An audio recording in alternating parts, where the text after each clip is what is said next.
Going to discuss what majors are associated with higher and lower LSAT scores, higher and lower GPAs, and then finally, I'm going to bring it all together and talk about how you can take this information and make a decision that's best for yourself. And the results might be a little bit surprising to you. My name is Dima. I'm a lawyer and I teach business law to second and third year business students. And a question that comes up a lot for them when they're considering law school is whether or not they're in the right major to prepare for law school, do well on the LSAT, and succeed in practice.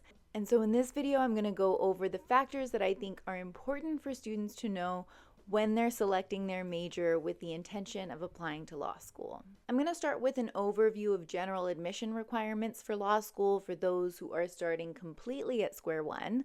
For those who are not, there are timestamps down below. Law school admissions vary from law school to law school. They're pretty consistent across North America, where the main factors schools are going to look at are your GPA and your LSAT score.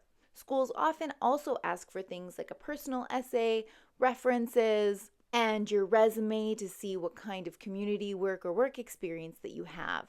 But very often those factors are weighed much more lightly or only come into consideration when law schools are splitting hairs over which applicants to admit and not admit. If we're looking outside of North America, especially at jurisdictions like Australia and the UK, my understanding is that they do not require an LSAT score and will only look at GPAs. If you're considering going abroad, I have a whole video where I examine the pros and cons of that and suggest that you check that out as well. But in this video, sticking to schools who look at only GPA and LSAT scores, the average successful applicant has a GPA at least 3.6 and an LSAT score of at least 157.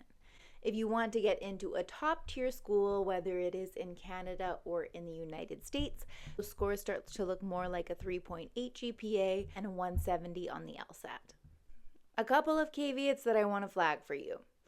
First of all, when it comes to GPA, often schools are only looking at the last 60 credits, and if you have a full course load, that means roughly the last 2 years of your degree.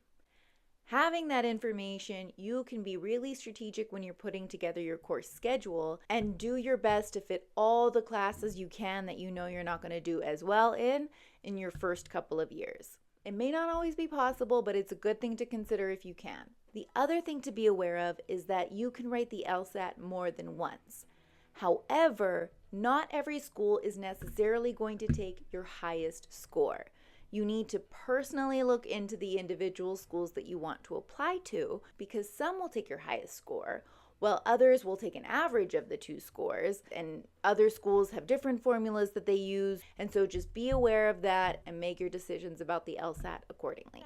So now that that's out of the way, what does the research say about which majors perform better on the LSAT and have better GPAs? So this professor, Derek Muller, back in 2014, did an analysis of data of students who applied to law school, their corresponding majors, GPA, and LSAT score. That data was then updated by Exam Strategist based on numbers reported by the LSAC in 2018 and 2019. All of the resources where I pulled this information will be linked below. What they found was that the top performers, so the highest scores on the LSAT, the highest GPA, came from the majors of statistics, mathematics, classics, and policy studies. And this is where all of us who want to go to law school because we're not good at math are like, but hope is not lost for you. The next category of students, sort of the mid-range scoring of students, definitely could still get into a law school, came from political science, philosophy, English, and business-related majors. Overwhelmingly, the data shows a positive correlation between your GPA and LSAT. And so what that means is no matter your field of study, the higher your GPA, likely the higher your LSAT score. And that's pretty intuitive, right? But not applicable to everybody across the board. There are faculties such as engineering that are associated with much higher LSAT scores, but much lower GPAs. And that could be due to things like the simple demand of those undergraduate programs, customs in terms of having lower averages in those classes or more difficult exams, or potentially just higher competition among your peers for the better part of the bell curve. The lowest performers when it came to both the LSAT and the GPA within the applicants were from faculties like nursing, social work, and very ironically, pre-law. And while we can't really draw a lot of conclusions from this correlational information, ultimately it's hard to say whether these degrees actually just better prepare students for the LSAT, or if the kind of student that goes into these degrees is also just the kind of student that's going to do well in the LSAT already. And so I wouldn't make your decision based on this information alone. What I want you to make your decision on is the evidence where you are more successful. And so in your first couple of years, if you got all A's in all your psychology classes and all C's in your statistic classes, even though statistics students did well on the LSAT and had high GPAs, that's probably not the best path to go for you. You should go for psychology, get the highest GPA that you can, and then let your LSAT score speak for itself. Because ultimately, a higher GPA will compensate for a lower LSAT score. If you're somebody who demonstrated success in all kinds of areas or a number of areas, then you can start to look towards things like the degrees that favor analytical reasoning, like classics and philosophy and policy if you're in the arts, or mathematics and statistics and engineering if you're in the sciences. Something else that you can take into consideration if you have the luxury of choice between things that you know you can do well in is actually the kind of law that you ultimately want to practice. And there are a lot of undergraduate programs that directly relate to certain areas of law. For example, accounting and tax law, or engineering and intellectual property law, or criminology and criminal defense or prosecution.